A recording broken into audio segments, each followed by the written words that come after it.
As humans, we naturally compare ourselves to others. It's how we check if we're doing things the right way. Are we successful enough, happy enough, productive enough? Are we where we're supposed to be? I'm guilty of this as much as anybody else, but recently I came across this quote, and it's simple, brilliant, and absolutely liberating. It goes like this: Your life is only odd when you compare it to others who are not pursuing the same things as you are. Listen to that again. Your life is only odd when you compare it to others who are not pursuing the same things you are. Just sit with that for a minute.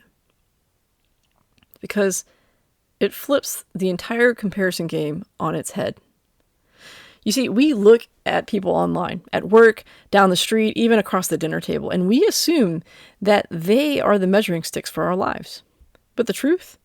Most of the people we compare ourselves to aren't even pursuing what we are. Their goals are different, their roles are different, their lifestyles, their families, their careers, their starting points, their insecurities, all different.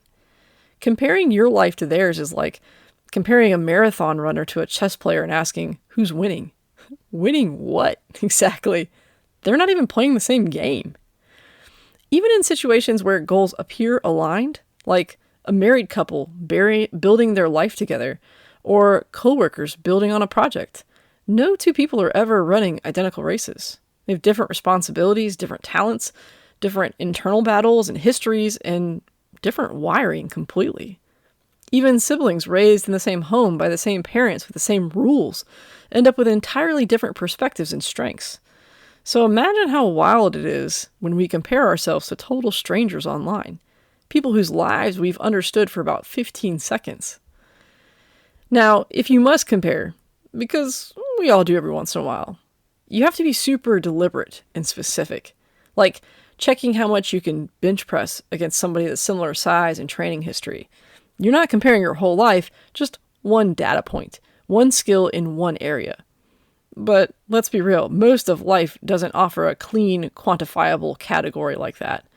I mean, how do you compare happiness or purpose and relationships and growth? You don't, at least not accurately. Which is why the real challenge isn't finding the perfect person to compare yourself to.